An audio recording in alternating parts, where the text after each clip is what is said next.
कल जिसके पहले वाले वीडियो में हम लोगों ने भारतीय शिक्षा दर्शन और भारतीय शिक्षा दर्शन में खड़ दर्शन, नास्तिक और आस्तिक दर्शन के बारे में अध्ययन किया था। उसमें से हमारे सिलेबस के अनुसार जो है वेदांत दर्शन के बारे में हम लोगों ने चर्चा किया। वेदांत दर्शन का अर्थ, उसकी तत्व मीमांसा, ज्ञान मीमांसा और आचार मीमांसा के बारे में भी।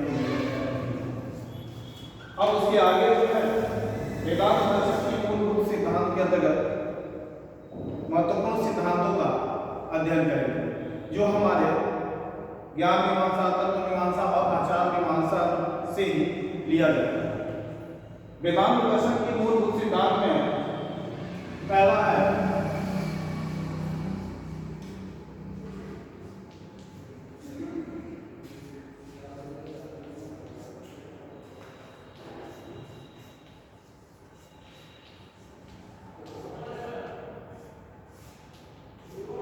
ब्रह्म की अवधारणा। शंकराचार्य के अनुसार जो है ब्रह्म यह मात्र एक पूर्ण रूप से सत्य है। इसके अलावा यह भौतिक जगत, जीव जगत, ईश्वर, ये सब प्रपंच, ये सभी जो है इस ब्रह्म की देन, ब्रह्म के द्वारा ही इन सब की रचना की जाती है। ब्रह्म जो है इस पूरे सृष्टि ब्रह्मांड का निर्माण करता है। जैसे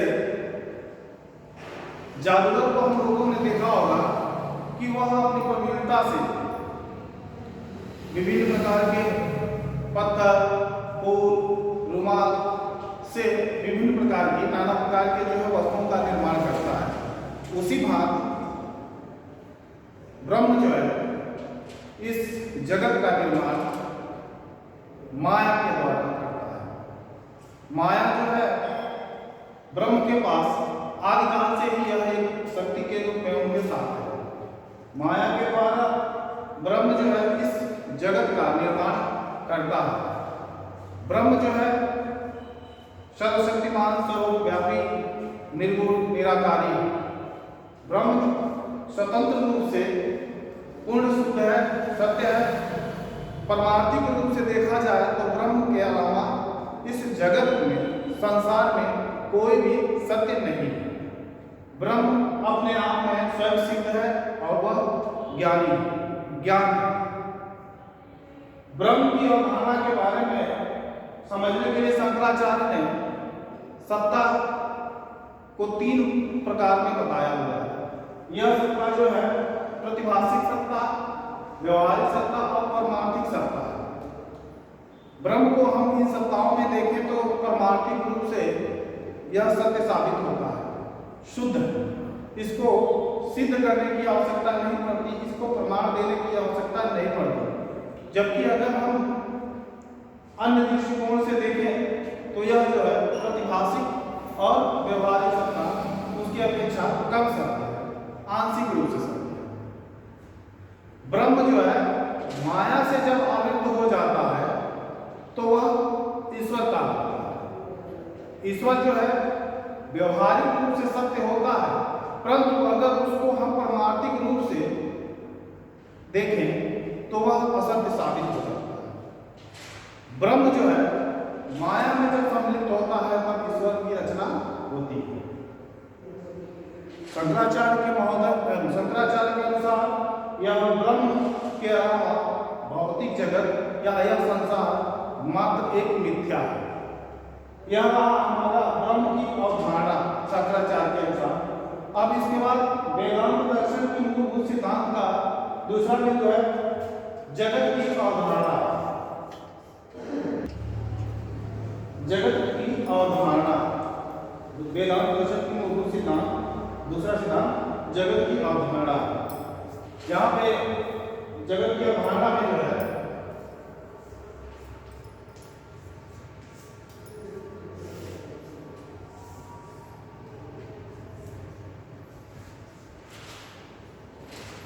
जगत की सत्ता को शंकराचार्य ने जो है 3 भागों में विभाजित किया है।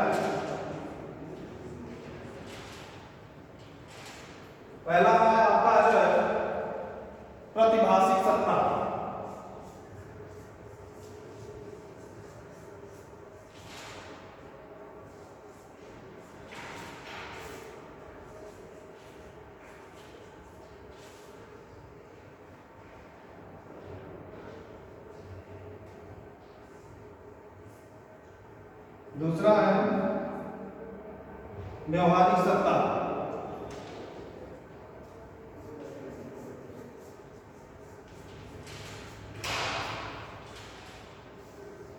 और तीसरा आपका जो है परमार्थिक।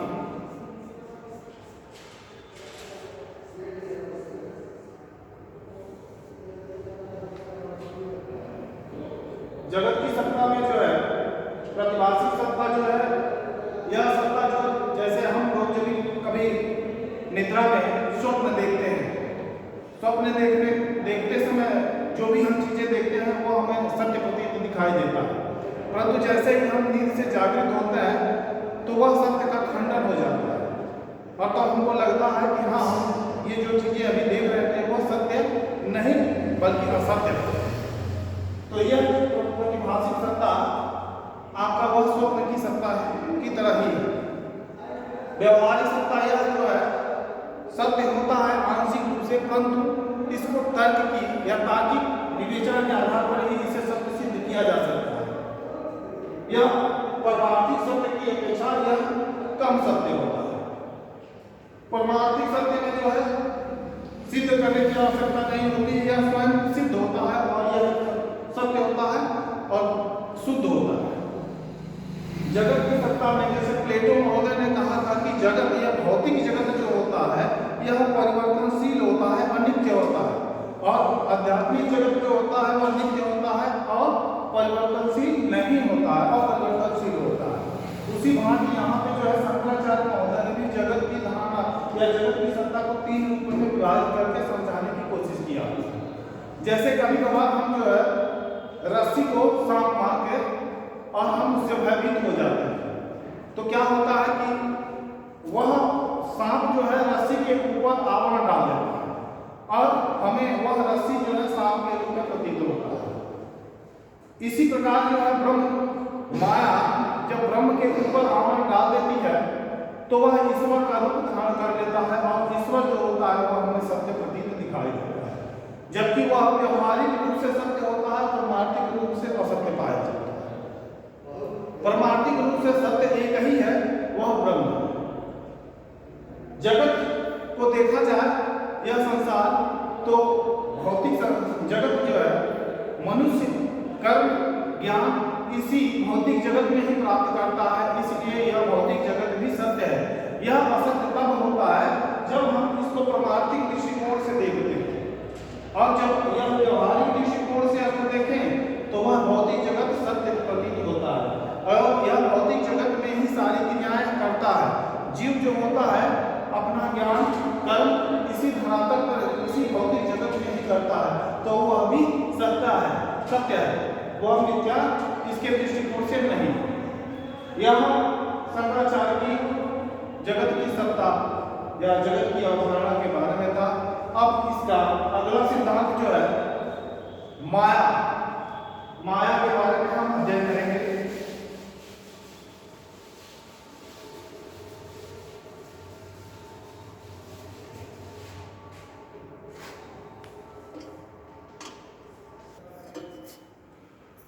वेदांत दर्शन में कुछ सिद्धांत के अंतर्गत तीसरा सिद्धांत आपका माया की अवधारणा है। शंकराचार्य के अनुसार जो है यह जो जगत है या भौतिक संसार है यह सब ब्रह्म के द्वारा माया शक्ति के द्वारा निर्मित किया गया है। शंकराचार्य का मानना यह है कि ब्रह्म के पास आदिकाल से ही यह माया की शक्ति उनके पास विद्यमान है। माया का अर्थ होता है अविद्या या अज्ञान या अंधकार। मनुष्य जो है या जीव इस अंधकार या अज्ञानता के कारण इस धरातल पर अपने आप को सर्वश्रेष्ठ मान लेता है और वह जो जीव उसके अंदर वास करता है उस जीव को अपना जीव मान लेता है, जबकि वह जीव जो होता है वह ब्रह्म का अंश होता है। ब्रह्म के द्वारा ब्रह्म और माया के द्वारा वह निर्मित होता है और परमात्मा की देन ही वह शरीर यह जीव और यह इंद्रियां होती है। जीव अपने इस शरीर और मन और ये इंद्रियों को अपना मान लेता है और इन इंद्रियों के द्वारा जो वो कर्म करता है, जैसे हमारे शरीर में या हमारे अंदर जो है ज्ञान इंद्रियां कर्म इंद्रियां होती हैं। ज्ञान इंद्रियां हमको ज्ञान प्राप्त कराने का इन ज्ञान इंद्रियों से हम इस भौतिक जगत का ज्ञान प्राप्त करते हैं और इन इंद्रियों के द्वारा ही हम सुख और दुख का आनंद प्राप्त करते हैं। लेकिन जो हमारे अंदर आत्मा वास करता है उसको इस दुख और सुख से कोई मतलब नहीं होता है। यह हमारा जो जीव होता है वही सुख और दुख का भागी होता है और मनुष्य इसी दुख और सुख के कारण सकाम कर्म करता है और सकाम कर्म करने के बाद उसे इस माया जगत में बंधन में बंधा रहता है और उसे अमरत्व या अजर अमर की प्राप्ति नहीं होती। माया मनुष्य के अंदर विभिन्न प्रकार से ये जो वस्तुएं हमको दिखाई देती हैं यह सब असत्य रूप है। अगर परमार्थिक दृष्टिकोण से देखा जाए तो यह भौतिक जगत असत्य है और आध्यात्मिक जगत ही सर्वश्रेष्ठ है।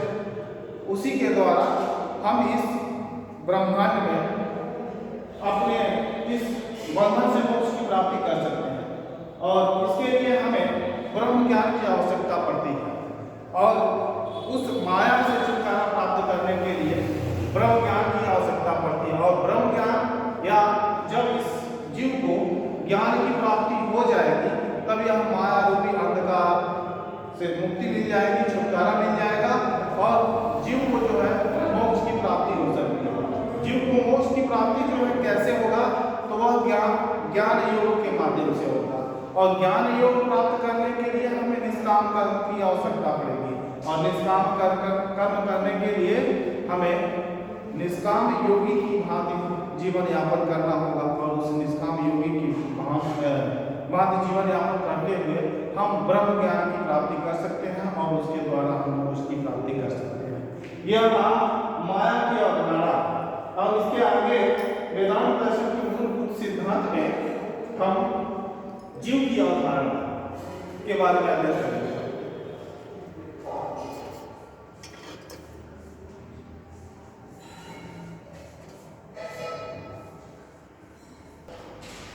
जीव की अवधारणा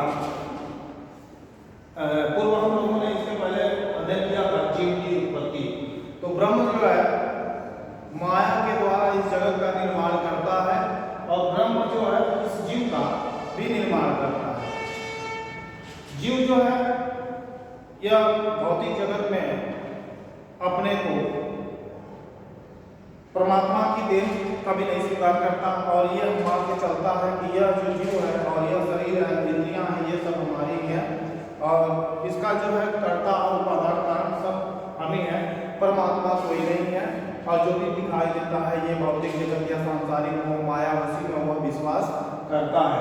परंतु शंकराचार्य महोदय के अनुसार यह सब ब्रह्म की माया का कार्य होता है कि वह मनुष्य जो है भ्रमित हो जाता है और अविद्या अज्ञानी हो जाता है और वह जो है इन इंद्रियों को माध्यम से अपने सुख दुख का भोग करता है, अनुभव करता है और जब उसे अज्ञानता या माया से मुक्ति प्राप्त होती है तब वह ब्रह्म का ज्ञान प्राप्त करता है और मोक्ष की प्राप्ति करता है। जीव जो है ब्रह्म से कभी भिन्न नहीं है।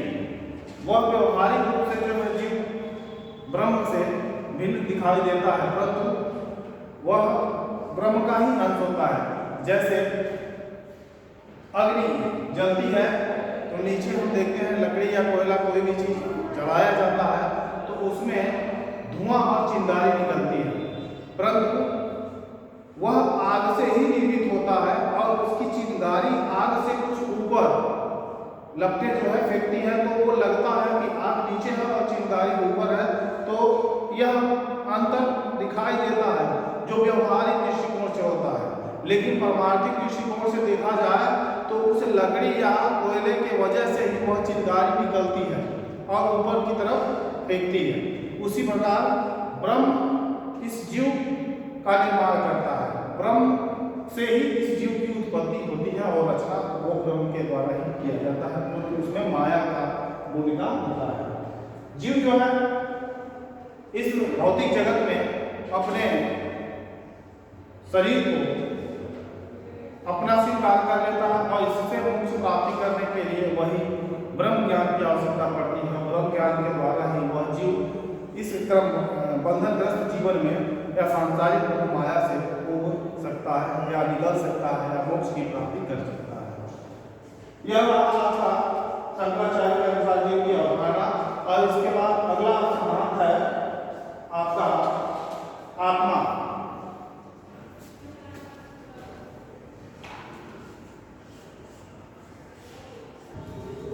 आत्मा की अवधारणा शंकराचार्य महोदय के अनुसार जो है आत्मा अमर अजर है और उसमें जो है माया जब सम्मिलित हो जाते हैं या माया के द्वारा जब आत्मा गिर जाता है तो वह जीवात्मा के रूप में हो जाता है और यह परमात्मा का ही अंश है। आत्मा एक ही है, आत्मा परमात्मा परम तत्व ये सब एक ही है, परंतु इनके जो है भिन्न भिन्न नामों से जाना जाता है। आत्मा और जीव दोनों जो है भिन्न है। आत्मा जो है मुक्त है, स्वतंत्र है, शुद्ध है, स्वयंसिद्ध है, परंतु जीव जो होता है यह माया के रूप में आत्मा के द्वारा आत्मा के ऊपर ही जब इसका आवृत माया का आवृत हो जाता है तो वह जीवात्मा का रूप धारण कर लेता है। आत्मा जो है जीव से उसी प्रकार भिन्न है जिस तरह से ब्रह्म और जीव भिन्न है। यहाँ पे हम देखेंगे कि शंकराचार्य के अनुसार आत्मा जो होता है वह स्वयं सिद्ध होता है, परमार्थिक दृष्टिकोण से वह शुद्ध होता है, लेकिन जीव जो है व्यवहारिक दृष्टिकोण से शुद्ध होता है। ईश्वर जो होता है वह व्यवहारिक दृष्टिकोण से शुद्ध होता है, परंतु आत्मा जो है परमार्थिक रूप से सिद्ध है। आत्मा की अवधारणा के बाद हम जो है अगला ब्रह्म और ईश्वर के बारे में जो है चर्चा करेंगे।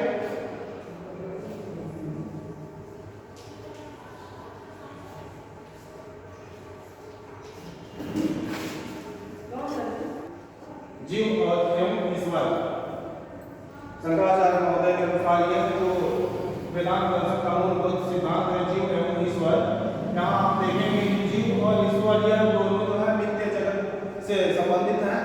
वास्तव में शंकराचार्य के अनुसार जो है ब्रह्म या परम तत्व ही एकमात्र सत्य है और जीव और ये ईश्वर जो है दोनों ही प्रपंच है। ब्रह्म के द्वारा ब्रह्म और माया के द्वारा यह सब जीवित है। ब्रह्म जब माया से संबंधित या सम्मिलित हो जाता है तब यह ईश्वर की रचना होती है और जीव जो है यह जीव आत्मा का जब माया से संबंध होता है तब यह जीव की उत्पत्ति होती है या इसकी रचना की जाती है। ईश्वर जो होता है वह माया पर नियंत्रण स्थापित करता है, जबकि जीव जो होता है वह माया से नियंत्रित होता है या माया से नियंत्रित होता है, जबकि यह ईश्वर जो होता है वह माया पर नियंत्रण स्थापित करता है। इसे सुख दुख की अनुभूति नहीं होती है या आनंदमय स्वयं ही है, परंतु यह सुख दुख का भोग करता है और इसका आनंद उठाता है। ईश्वर एवं जीव में भिन्नता है, परंतु भिन्नता होने के साथ ही अगर परमार्थिक दृष्टिकोण से देखा जाए तो यह दोनों ही ब्रह्म के अंश ही हैं। जीव एवं ईश्वर में कोई भिन्नता या भेद नहीं है, यह सब ब्रह्म के ही अंश हैं।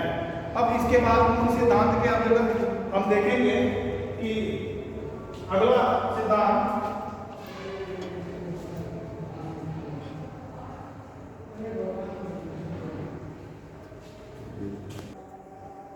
वेदांत दर्शन का अगला सिद्धांत ब्रह्म एवं जीव है। ब्रह्म शंकराचार्य महोदय के अनुसार ब्रह्म जो है पूर्ण रूप से सत्य है और जीव जो है इस माया के द्वारा यह ब्रह्म जीव का निर्माण करता है, रचना करता है। ब्रह्म और जीव में जो है भेद नहीं है। व्यवहारिक दृष्टिकोण से देखा जाए तो भेद हमको स्पष्ट रूप से दिखाई देता है। जैसे अभी एग्जाम्पल लिए यहाँ पे लकड़ी जब जलती है तो उसमें से चिंगारी निकलता है। लकड़ी से ही चिंगारी की उत्पत्ति होती है, लेकिन व्यवहारिक दृष्टिकोण से हमको देखने पर यह प्रतीत होता है कि चिंगारी अलग है और लकड़ी नीचे जो जल रहा है वो आग अलग है। उसी प्रकार से जो है ब्रह्म और जीव में व्यवहारिक रूप से भिन्नता पाई जाती है, लेकिन परमार्थिक दृष्टिकोण से देखा जाए तो यह दोनों ही ब्रह्म के अंश है, एक है। ब्रह्म और जीव में कोई भिन्नता नहीं है परमार्थिक दृष्टिकोण से देखा जाए तो। अगला आपका जो है इन सिद्धांतों को देखते हुए हम आप अंतिम सिद्धांत इसका जो जो है मूलभूत सिद्धांत मोक्ष की प्राप्ति पर हम प्रकाश डालेंगे। मोक्ष की अवधारणा। दर्शन में हम सभी दर्शन का अध्ययन किए हैं। उस दर्शन में निचोड़ यही निकला है कि जो है मोक्ष की प्राप्ति, मनुष्य जीवन का अंतिम उद्देश्य जो होता है वह होता है मोक्ष की प्राप्ति। सभी दर्शनों के तत्व मीमांसा में यह वर्णित किया गया है कि मानव जीवन का उद्देश्य क्या है और मानव जीवन का उस उद्देश्य निश्चित किया गया है मोक्ष की प्राप्ति करना। यहाँ भी जो है शंकराचार्य ने जो है वेदांत दर्शन में मोक्ष की प्राप्ति की बात की है। मनुष्य जीवन का अंतिम उद्देश्य मोक्ष की प्राप्ति, और मोक्ष अन्य नामों से भी जाना जाता है जैसे अपवर्ग, निर्वाण, मुक्ति इत्यादि। मोक्ष प्राप्ति करने के लिए हमको जो है ज्ञान की आवश्यकता होती है, और ज्ञान में जो है हम इस ज्ञान का प्राप्ति कैसे करेंगे, इसके लिए हमें वेदांत दर्शन के तत्व मीमांसा ज्ञान मीमांसा को देखना होगा। ज्ञान मीमांसा में बताया गया है कि ज्ञान जो होता है ब्रह्म ज्ञान के आधार पर ही हमको मोक्ष की प्राप्ति की जा सकती है, और ब्रह्म ज्ञान सकाम कर्म से नहीं बल्कि निष्काम कर्म के द्वारा ही प्राप्त किया जा सकता है। निष्काम कर्म वही योगी कर सकता है जो ब्रह्म ज्ञान का ज्ञानी हो, और ब्रह्म ज्ञान का ज्ञानी ही इस निष्काम कर्म के साथ मोक्ष की या मुक्ति की प्राप्ति कर सकता है। मोक्ष प्राप्त करने के लिए शंकराचार्य ने जो है कर्म के अपेक्षा ज्ञान योग पर अधिक बल दिया हुआ है।